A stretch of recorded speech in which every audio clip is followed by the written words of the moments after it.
Civilizations buying time, killing people next in line. Lower classes, social slime, they don't matter. Genocide, sick from water, sick from air. Making money, they don't care. Caesar shit, force of air. Fuck them back, it's only for they bomb. They shoot, they kill, they massacre, rape.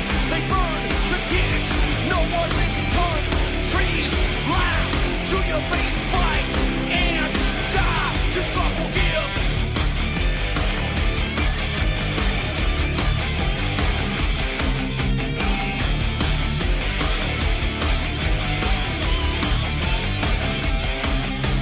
Selling lies and buying time, killing people next in line. Lower classes, social slide, they don't matter. Genocide, sick from water, sick from air. Making money, they don't care. See their shit, force a bear. Fuck them back, that's only fair. They bomb, they shoot, they kill, they massacre, rape.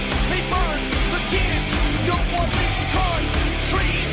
Lie to your face, fight and die, cause God forgives. Yeah. Coming back around again.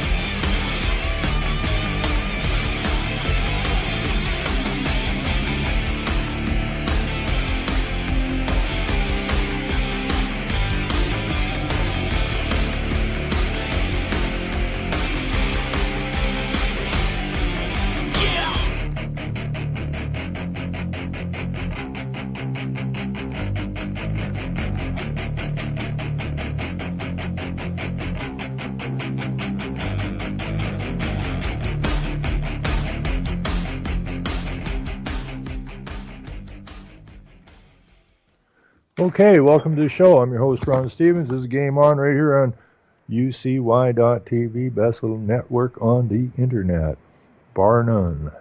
Best chat on the internet, too. So if you are listening and have been listening, and I see people are hooking up from TuneIn to this show, so I appreciate that. And, if you haven't been in the chat before, just go to UCY.TV. Get to the main page and hit chat and meet some new folks. Well-intentioned folks, well-knowledge folks, and some people that really care about their fellow man. So, if I shoot you and you don't die, chances are I'm going to get charged for attempted murder, or attempted manslaughter or something along those lines. So I don't know how much time we're going to spend on this tonight. We're going to run through it a little bit. A young man was shot in Toronto a year or so ago, or maybe it was 2 years ago now. And he died in a hail of police bullets on a streetcar in Toronto. And so they go through, I'm just going to read some of this story. And I noticed the stories are pretty, CBC and stuff like that, Toronto Star. And they pretty much read out the same. It's like they've only got one story. And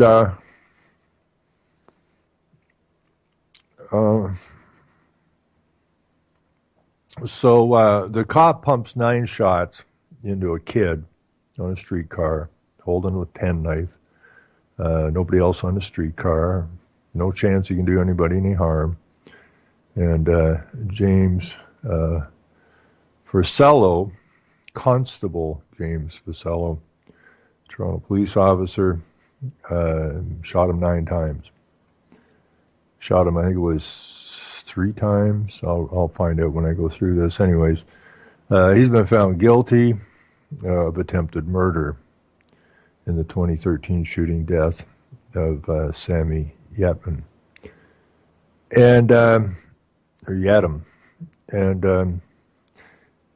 Fusello, the police officer, faced 2 charges relating to the shooting death of the 18-year-old Yatim on a streetcar in 2013, but was found not guilty of second-degree murder.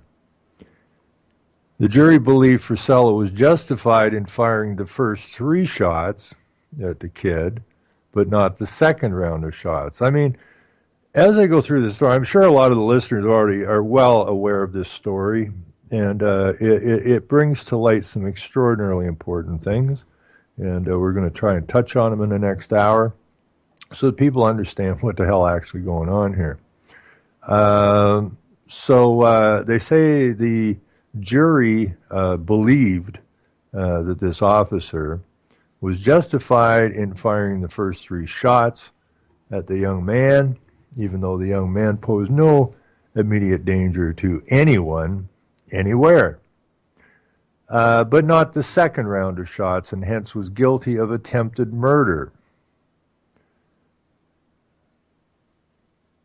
Now, that line alone makes no sense. The jury believes he was justified in firing the first 3 shots, which of course he wasn't, but not the second round of shots, and hence he was guilty of attempted murder. Well, he killed the kid. So this kind of reminds me of, you need a license to practice law. Well, if you've got a license to be in a courtroom, you ought not to be practicing anything. You ought to know what the hell you're doing. This idea of you need a license to practice law is about as ridiculous. What a license to practice law, it's like a beginner's license to get a car license, a driver's license. Well, I got my beginner's, so I'm practicing. So when I get good enough, I could go get a real license. In the Law Society, when you get the license, you're practicing law. So I don't know if they have another test where you pass that, where they can say, well, you actually know what the hell you're doing now, so you can go in the courtroom. All the lawyers in the courtroom are practicing law. And they charge you quite a bit of money to pay for the practice. Anyway, so this guy is apparently justified in firing the first 3 shots, one of which was fatal. So he killed the kid in the first volley of 3 shots.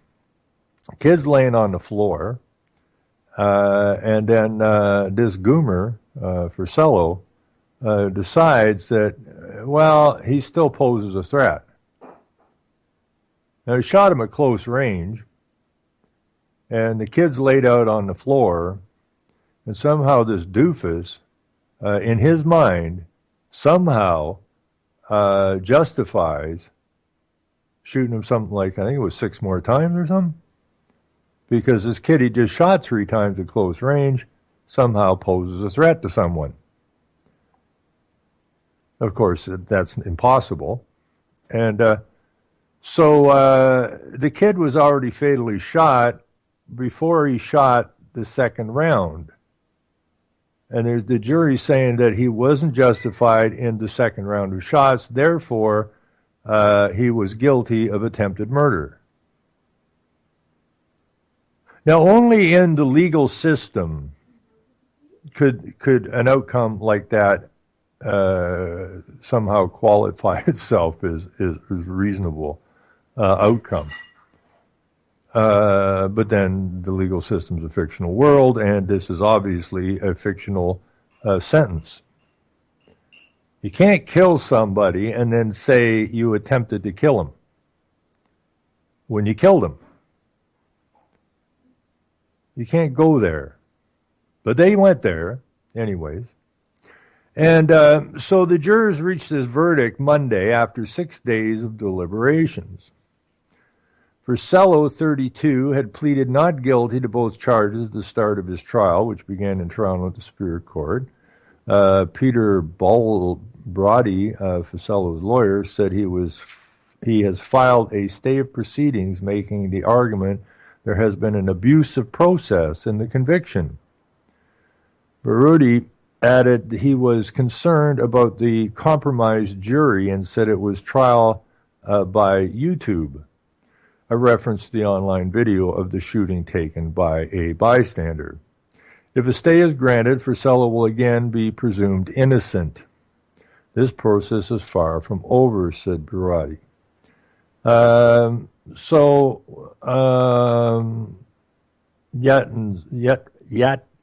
mother said she would now like to be part of the discussion to change the police training policies when dealing with people in crisis so this painful incident does not repeat again. Well, she's taking it pretty easy, so this doesn't happen again. Well, it's going to happen again, and it's going to happen more and more and more. And the worst part of the worst possible outcome of this is that if a stay is granted, Frisella will again be presumed innocent. Then they're going to go through another trial, and this time, I guarantee you, he's going to walk. And so I don't know what process that, or what discussion Yadam's mother thinks she would be getting into, but it ain't going to have a good outcome.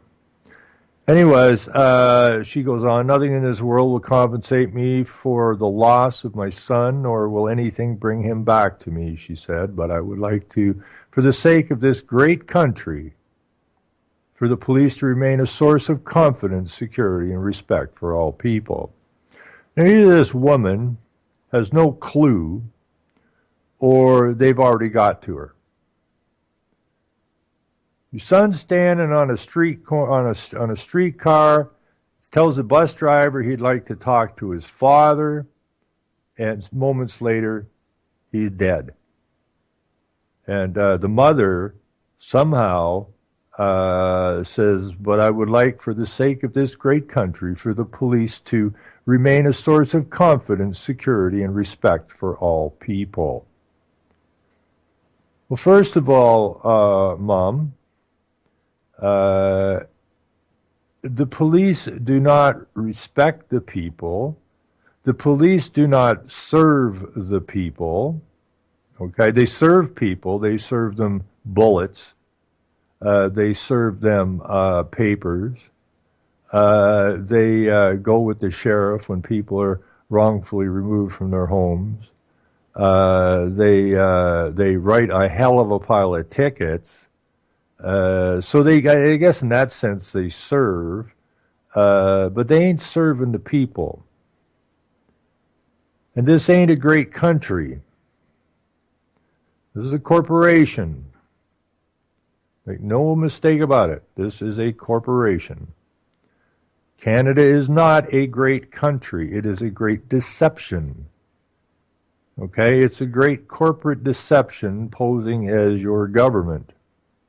The police, the judge, and the crown, who are supposed to be our judicial system, are all employees of the frickin' Queen. And they serve the Queen / crown / corporation.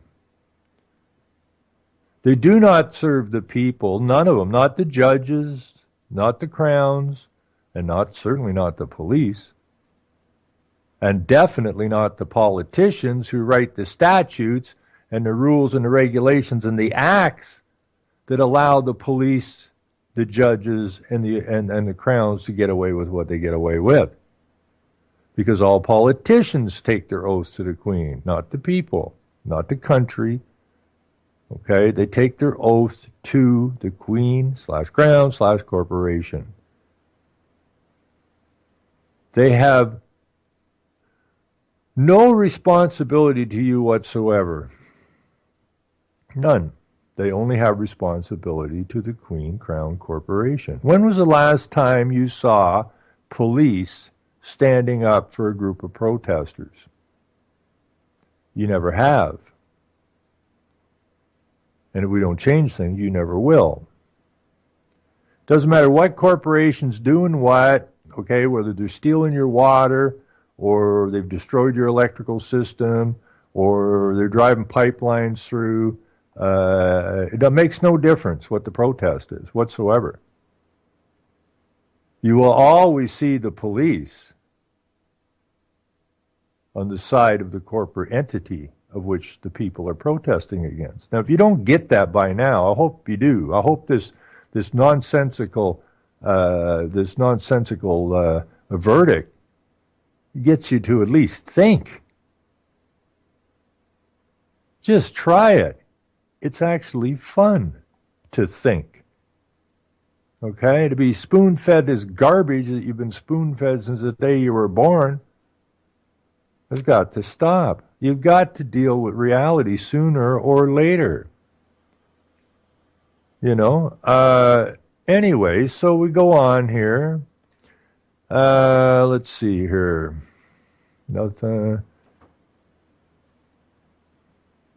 Bill Yatim, I can't say it, Yatim, or Yatim, I guess this is the kid's father, said in a statement that he was relieved Frisello has been convicted, and there are no words to describe the pain I have endured in the wake of his son's death.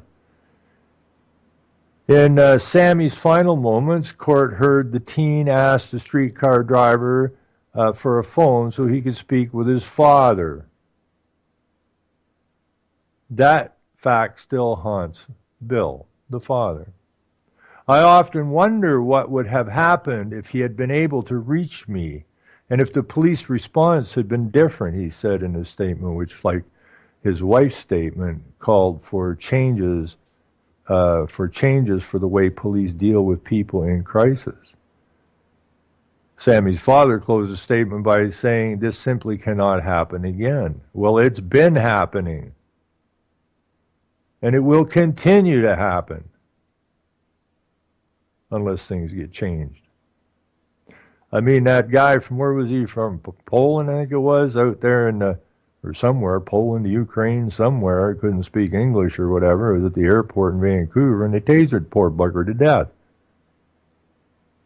He was kind of lost, confused, but then what the hell? We just get rid of him. An 80-some-year-old man in a bed in Vancouver with a penknife. It didn't look jackknife. My father always carried a jackknife. My father-in-law always carried a jackknife. My grandfather always carried a jackknife. They used them to sharpen pencils, peel an apple, clean their fingernails, whittle. It was a standard issue for boys and men to carry a jackknife. And my father never hurt nobody with his jackknife. My grandpa never hurt nobody with his jackknife. I never hurt nobody with my jackknife. Okay? It was a standard issue of boys and men. And all of a sudden, the police see somebody with a penknife or a jackknife, and it's reason to kill somebody. Give me a freaking break. Give me a break. So, ruling sends chilling message to police, says union leader. Now, all of the police chiefs are members of the police chiefs of the International Police Chiefs, which are directly attached to the United Nations, which is where your community police idea comes from. Okay, it's a blue helmet community police is what you've got. Your police now, you might as well call them UN police, because through the treaties and the letters of intent and that, and the international police chiefs and whatnot, you might as well just call your police, wherever you are, blue hats, blue helmets, because that's exactly what they are. And the UN and the founders of the UN want massive depopulation. So if they can train their police, their blue hats, their blue helmets, to learn to shoot mentally ill people because they're holding a butter knife, or they seemed agitated, or they picked up a stick, and that justifies the police from shooting them, then we got a huge problem on our hands. And the huge problem is that none of these people represent you. None of them. Okay? None of them. Even you go rent a lawyer. And I mean, he's just practicing. So I don't even know you can hold a lawyer accountable because he was just practicing law. And every law that is written in this country, and I would assume most every other country, has a bar association, which is a private association. Now, how does a private association get the monopoly on law? How does this private association manage to fill the cabinets with their lawyers who are just practicing law, apparently? And they are practicing law because they don't act in law. They're not in law. They're practicing law. It's called legal.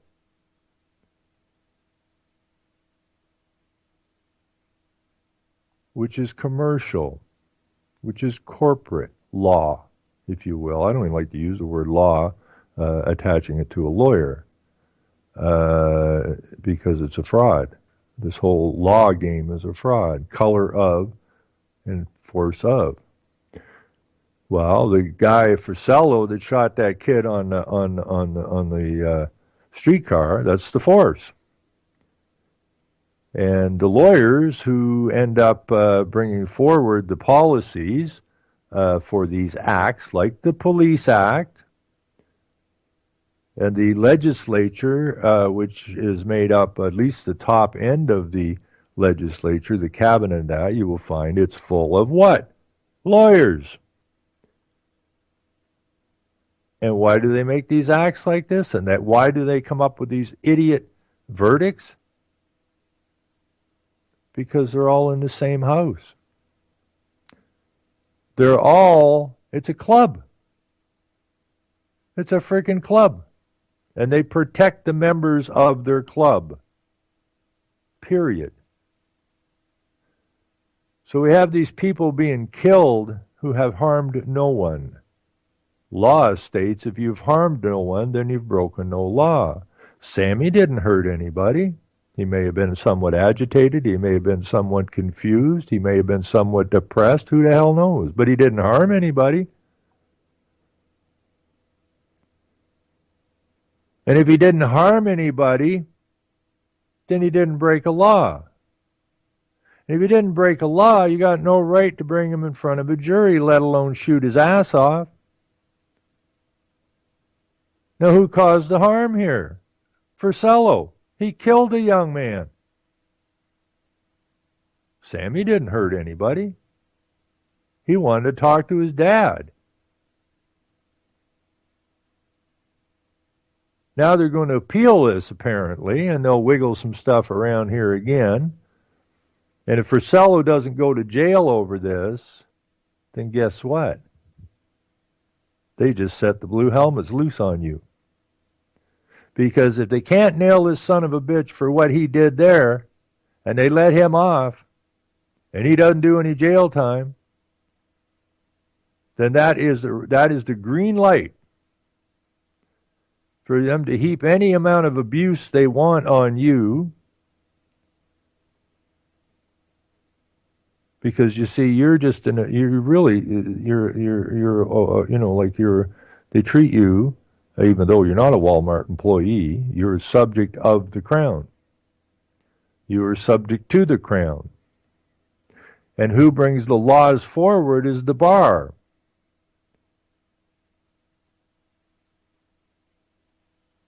And they work for the crown.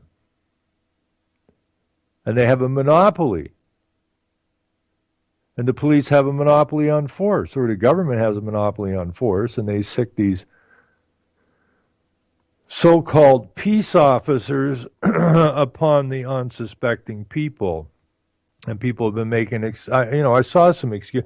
Well, if he wasn't doing something wrong, they wouldn't have shot him. Kind of attitude. We have to support the police. Why? So they can shoot the next one?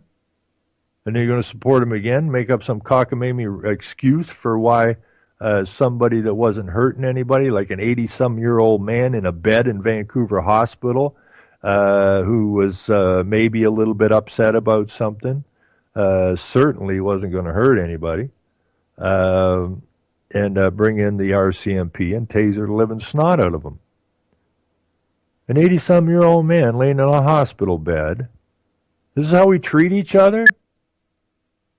This is how the police treat the so-called people they serve? Of course not, because they don't serve you. Okay, your chattel, your corporate assets. Period. And they make money on you whether you're alive or dead. Whether you're free or whether you're in jail. They're always feeding on you. And that's a fact. So, Julian Faulkner, a family lawyer for the Yedem family in a civil case against Vercello, called it a shameful day for the police. Well, it's not really so much a shameful day for the police.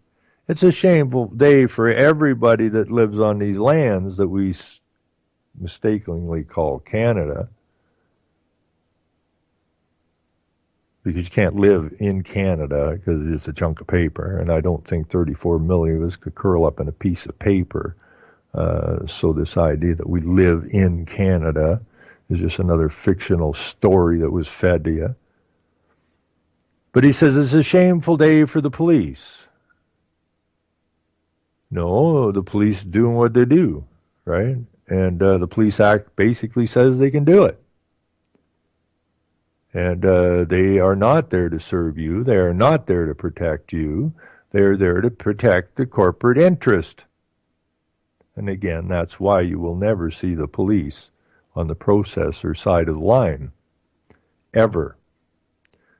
And this goes all the way back to the Rockefellers. I mean, police are relatively new. I forget what year it was, but it was the 1800s, I believe.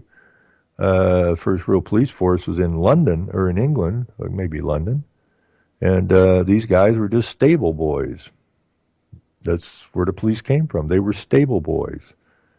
And the merchants found a new use for them, and that was to guard their cargoes, their shipments, their corporate dealings. Now, Rockefeller used his own police. They had their own private police forces and stuff to take care of strikers, protesters. Mackenzie King worked for Rockefeller. All of our, you can go through the history of this so-called country, and I think you will find that pretty much, if not all, pretty much every prime minister that we've had has had some sort of dealings or tie-ins with the Rockefellers and the Rockefeller Foundation. The Rockefeller Foundation funded the first public hospital care in Canada, or in Ontario, which is supposedly in Canada. So the influence in these lands by those guys is immense.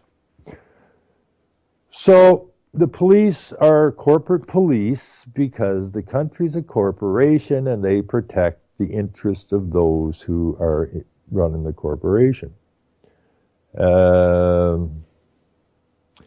He said it's a friend lawyer, says it's a shameful day for the police. Why is that? He said for too long, officers have had immunity in cases like this. He said those days are over. Well, no, they're not actually. I don't know why he would say that. They're not over. Nothing's changed between the verdict and today. Nothing, absolutely nothing. It shouldn't be us against the police, he said. Well, actually, he's wrong. It should be us against the police. Because the police don't serve us. Okay? The police serve the crown. They don't serve the people. So it should be us against the police. Okay? Because if the police are not acting on behalf of the people, okay, and they don't serve the people, then they're very dangerous to the people. And therefore, we should be against the police. I'm not talking about the individual man or woman. I'm talking about the institution, the police. Vercello was in court with his wife Monday, Yetman's mother, and his best friend, were also in the courtroom. Furcello was charged after he fired 9 shots at the kid from the street as the 18-year-old was holding a knife, stood aboard an empty streetcar on the evening of July 27, 2013. 8 bullets hit the teen. What the jury heard: police have been called to the scene with reports about a disturbance aboard a Dundas streetcar. Furcello and his partner, Constable Iris Feckelstein, were the first officer to arrive and found the young man alone on the streetcar. Okay, so the defense had argued Furcello had grounds to fire his weapon that day, saying the officer was responding to Sammy's refusal to surrender. In his closing arguments at the trial, Furcello's lawyer, Beretti said Furcello's perception of Sammy's behavior and the threat it posed to him were important when considering a verdict. Beretti said that the Crown's argument that Furcello wanted yet him dead was ludicrous. He told the court it didn't matter if Sammy intended to attack Furcello, it was enough that the officer believed he would. Now this is where we've gone to, right? This is like the schools they're teaching the kids in the school now, right? You know that it does. You know, and this goes. Jesus, I hate this line. It was enough that the officer believed he would. Based on what? This goes like what we see in the public schools now. That if you feel like a boy today, even though you're a girl, then you can use that washroom and vice versa. It's just what you believe. It has nothing, now we're getting to the point where nothing has anything whatsoever to do with reality. Okay? He believed that Sammy would do something to harm him or someone else. Based on what? Here's a kid standing on a streetcar with a little wee dick-ass knife. You got 2 officers at that point. A whole bunch more showed up right away. There was a horde of them there when the shooting took place, I think. Could be wrong. It was a while ago, but I'm pretty sure there was quite a few police there when the shooting took place. And so you have these heavily armed. You got pepper spray, likely. You got stun guns. You've got revolvers. You've got you're all wearing bulletproof vests. And you got a kid with a penknife. Now this guy, it was enough that he believed that somehow this kid was an imminent threat to somebody. Well, obviously, Furcello is deranged. Why are these people wearing guns? I mean, you get called in, there's an empty streetcar, a kid with a little jackknife or penknife, whatever you want to call it, standing in the doorway. He's not getting off the freaking streetcar. He's not running at someone going, I'm going to kill you is all. He doesn't do that. He's just standing there, confused, upset, depressed. Who knows? But he's really of no danger. You know, he hasn't hurt anybody on the bus. I mean, he was acting a little strange. But you telling me Furcello wasn't acting strange? How come somebody didn't shoot him? You know, are you saying now that any cop anywhere, and this is the line they use most of the time now, you know, he told the court it didn't matter if Sammy intended to attack Furcello. It was enough that the officer believed he would. So we're getting to the point now, you get pulled over on a dark road and the cop's been having a bad day. Maybe he's a real total jerk, and his wife told him, you know what, Jack? I'm out of here. You're an idiot. And he's in a really bad mood, or vice versa. It could be a female cop. Having some personal problems. Maybe like Sam, he was having some personal problems. Only this time, it isn't Sammy on an empty streetcar having personal problems. It's a cop with a gun having personal problems in a badass mood and pulls you over on a dark road. And according to this, they have every justification to shoot you.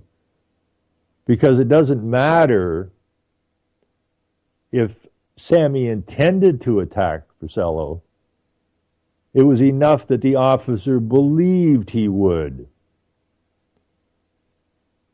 That is a license to kill. And people are making excuses for this policeman or the police in general. These people are being trained to be the way they are. This isn't a one-off. I mean, when we went to the police board hearing in Durham, Ontario, with Michael Schmidt a few weeks back, the deputy chief, right from the get-go, was antsy as hell. And he just got himself so wound up. You know, he just got totally wound up. There was no arguments in that room. We were having discussions with the police board people. The mayor was the head of it. The chief of police was there. There was a reporter there. And this chief of police just kept getting himself wound up tighter and tighter and tighter. And finally scribbled some stuff down and slammed it in front of me as he was leaving the room. And then I read what he wrote down there, and I said, well, that's what I just finished discussing, and it doesn't hold any water. And I was the last of the party, the delegation, to leave the room, and I did. Before I left, I thanked the police board for hearing us out, and I thanked the police chief for actually showing up, because they didn't show up at my police board hearing here.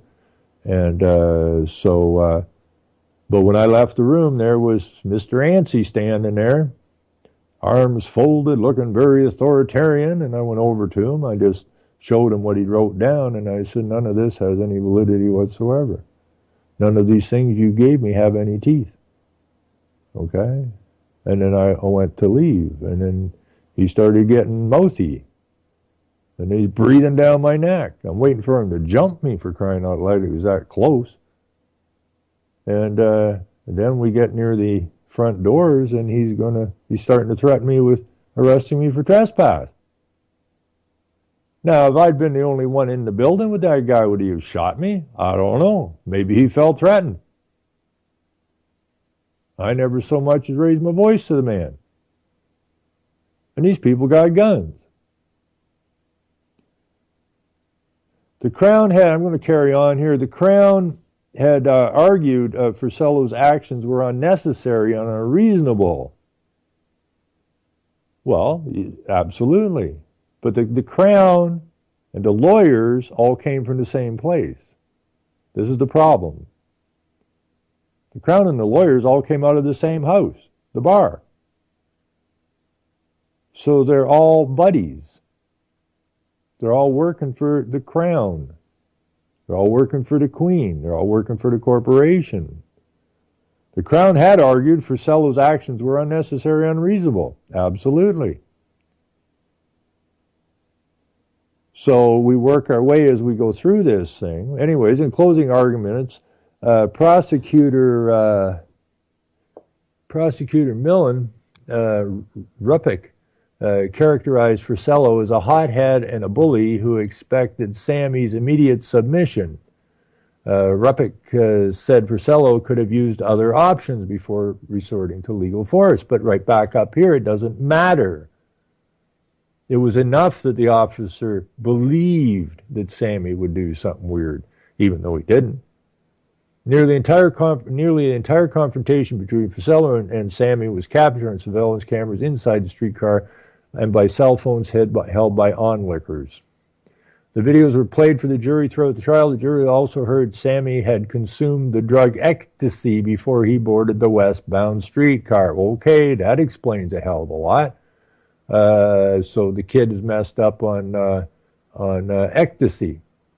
Moments later, the teen exposed himself to women on the streetcar and drew a switchblade, bringing the streetcar to a halt near Gray Street and sent passengers streaming out the doors. Video and audio recordings show Frisello, who never boarded the streetcar, repeatedly yelling at Sammy to drop the knife. After about 50 seconds, Frisello fired 3 shots from his handgun, followed by another 6.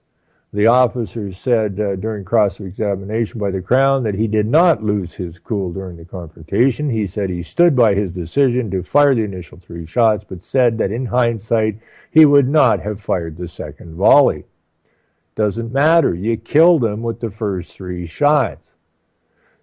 The case went to the jury on Wednesday after Justice Edward Then, that's an odd last name, Justice Edward Then, spent 2.5 days giving jurors final instructions. He told them that Sammy's state of mind was not relevant during their deliberations and to only consider Frisello's state of mind. Now, why would the justice say that? Well, the justice took an oath to the Queen, and the Crown took an oath to the Queen, and the frickin' police took an oath to the Queen, and those that took an oath to the Queen in the legislature wrote the Police Act. Those in the legislature gave themselves a monopoly on force, and so on and so forth. You could call this an inside job if you would.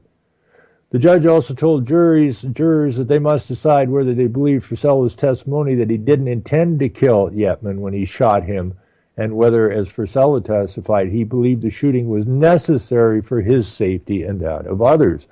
Well, only a deranged idiot would believe that one. Again, you got a kid who wants to talk to his dad on an empty streetcar, surrounded by police, with guns drawn, that somehow Frisello believed the shooting was necessary for his safety and that of others. Well, the man is too much of a paranoid clown to be wearing a gun. You know, he could be walking down the street and see some kids selling lemonade, and the kid looks at him crooked or something, and he shoots the kid. He says, well, they had lemonade. I thought they were going to assault me with it, and I didn't have any other choice. I felt threatened, so I blew the 7-year-old girl away, and I'm justified. That's how stupid this is. Really stupid. Damn dangerous, too. So, let me see. This is the other thing that bothers me, is these comments on this thing.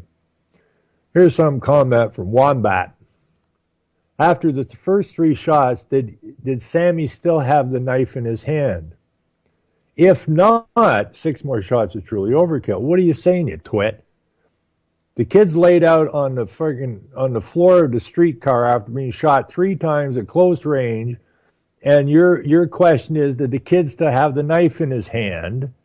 If not, then the other 6 shots weren't justified. What are you telling me? If the kid was shot 3 times at close range and he still had the knife in his hand because he's in total trauma at this time, that if the knife was still in his hand, it justified shooting him 6 more times somehow? Toronto Constable James Frisello was found guilty of attempted murder in 2013, shooting death, but not guilty of second-degree murder, says another person. The jury believed Frisello was justified in firing the first 3 shots, but not justified in the second round.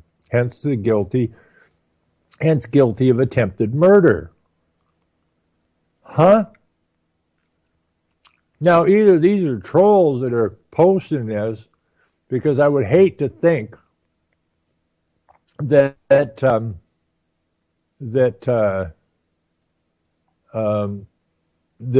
people that live in these lands could actually be posting things this stupid. Let's see here. And just who will protect the honest people? Our hero is James Frisella. Where can I send his funds for a defense? God bless him. Huh?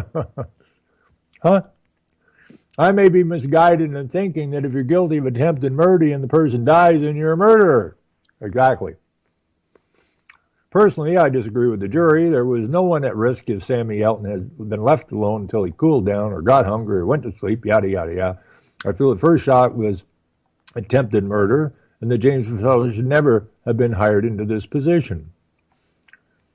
And they keep yammering on in these comments about how many bullets.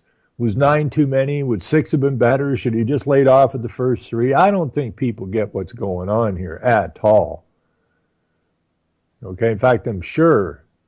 See here, taser first, then shoot. But not 9 times. Now, Julie Bondare Bouchra wrote that. Taser him first, then shoot him, but not 9 times. I mean, who are these people nuts? Is this your average? Is these comments coming from your average so-called Canadian? Then some Jimbo writes, well, yeah, but tasers don't always work, so we should just shoot his ass off. Police work for the taxpayer, not vice versa. They can't do whatever they wish, and this cop should go to jail for his actions. Now, there's a completely ignorant statement. The police work for the taxpayer. No, they don't. You pay them. The taxpayer pays the police. But the police certainly do not work for the taxpayer. And this is what too many people still believe. So he goes, the police work for the taxpayer, not vice versa. Wrong answer. They can't do whatever they wish. And this cop should go to jail for his actions. Absolutely. But you got the first 2 questions wrong, my friend. When the public is placed in danger, the police are called to stop the violence. If some of the public have a problem with the bullet count, so be it. The public was protected. The officer did his job. And if I ever need assistance, I hope the police officer is a good shot. You may regret what you just said someday, Vladimir.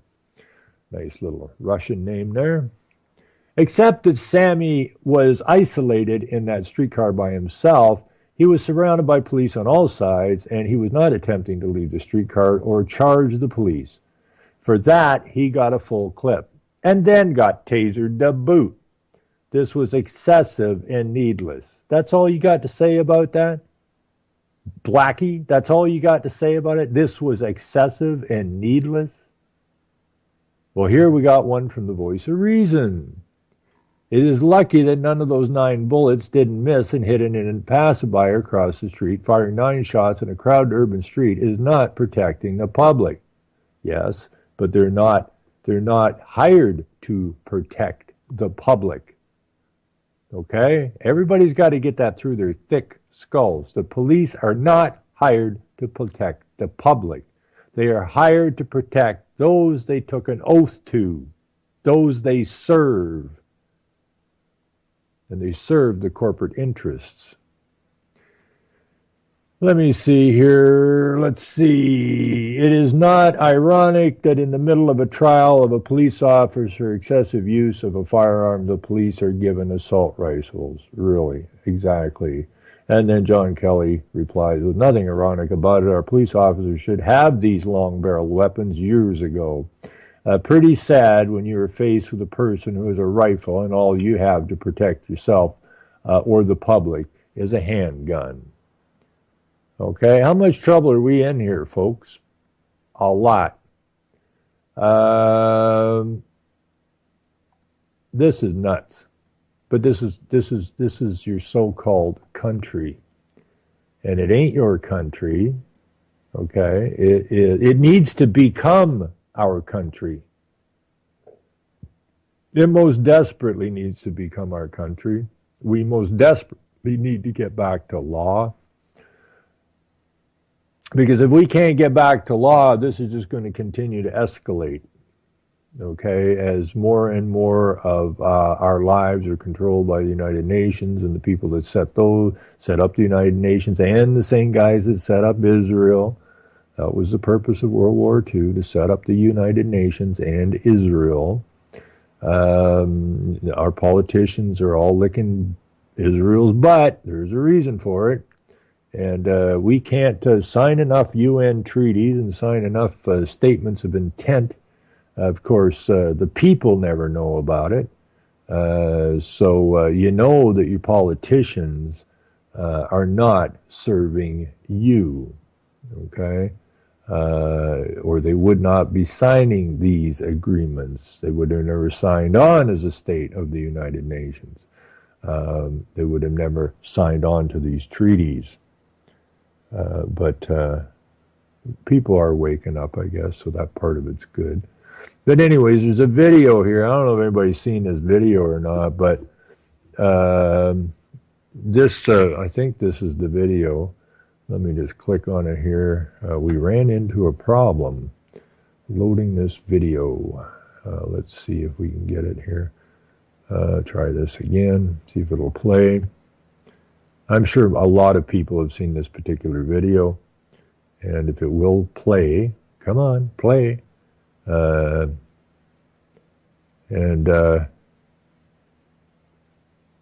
It's not playing. Now, why is it not playing, do you think? Maybe it will play. Here we go. Now, I'm just going to see if this is right. No, this ain't the right video. This is... oh, man, these CBC reporters make me want to puke. Actually, the video I was looking for...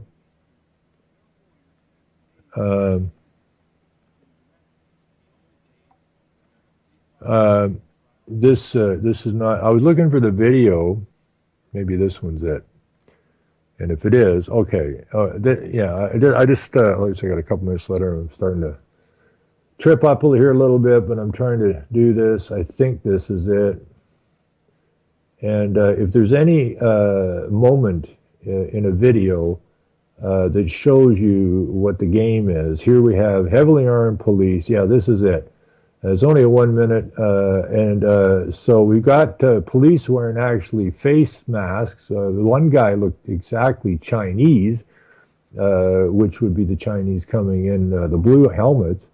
This guy who is charged or was convicted of attempted murder, attempted manslaughter, I think it was, manslaughter, maybe same, attempted murder, he walks out of the court, the police are waiting for him, and they usher him into a black vehicle, and with police there to protect him, and then hustle him off in a police vehicle with the sirens going and the lights on.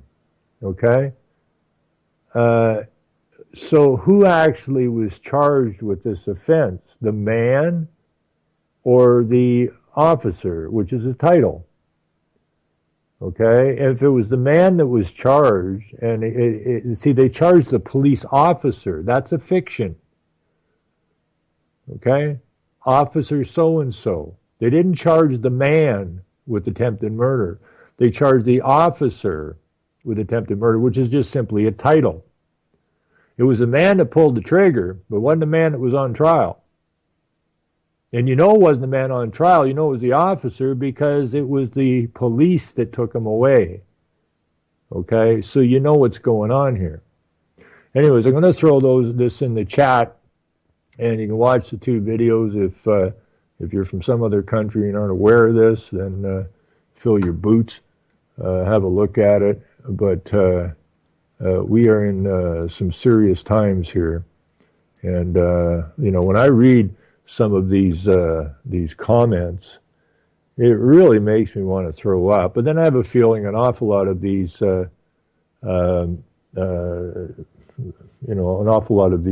comments, just like everything else, are trolls, or they're paid, or they work for the CBC, or whatever.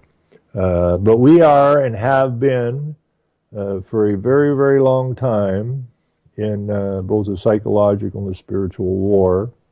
And my only hope is that people find their spirit and their morals and understand right from wrong and quit putting up with these stupid excuses that you hear to justify people being harmed by other people. I don't care who's doing the harming.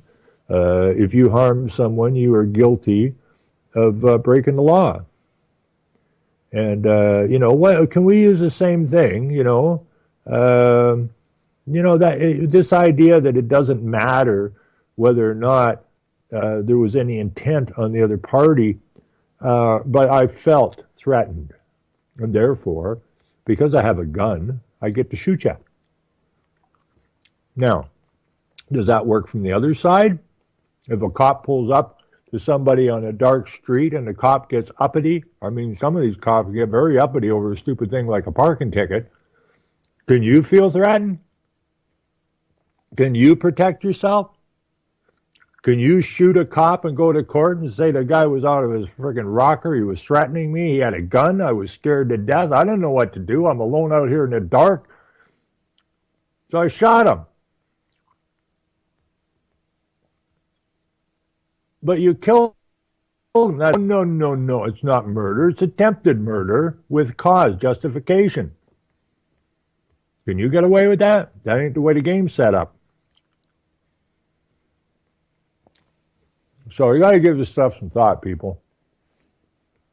All right? The man wasn't charged.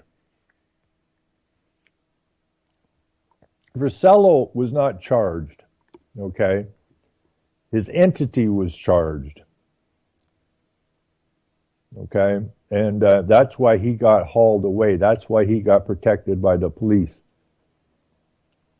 And they're going to appeal it. There's no ifs, ands, or buts about it. And the Crown and the judge and the police and the politicians who are going to do whatever they can to help move this to where they want it all work for the Queen. They're all employees of the Queen Crown Corporation. And so are we in a police state? I guess so. When did it happen? Well, a long time ago. Happened a very, very long time ago. It was back in, I think it was in the 20s or whenever it was, that there was only like 3 OPP or something, the whole damn province. And Canada is, by definition, just a rebranded Hudson's Bay Company, just like the East India Company, just like the Virginia Company, the Plymouth Company down south of here. Australia was a penal colony. Okay? And we are slaves. We are subject to. I've heard Americans say, well, you're subject to the Queen. Well, so are you. And the Queen is subject to the Pope. And the Pope's crazy. The Pope says he's the vicar of Christ. He's the vicar of Lucifer. There ain't nothing more evil on this planet than the frickin' Pope and the Catholic Church and just the rest of them. And the bar and the banks and the politicians all take their marching orders. Where the corporations come from, out of Rome. We're all roads lead to Rome. So we're going to turn it around. We better understand what we're dealing with, and we better get to work. And we'll do it peacefully, and we'll get it done. Anyways, we're out of time, and I'll be back here Thursday night at 7 o'clock, and we'll talk about something else. Anyways, take care, everybody, and hope to see you on Thursday night. Be good. I'm out of here. Game on, UCY.TV. Have a pleasant night, everybody. Bye-bye.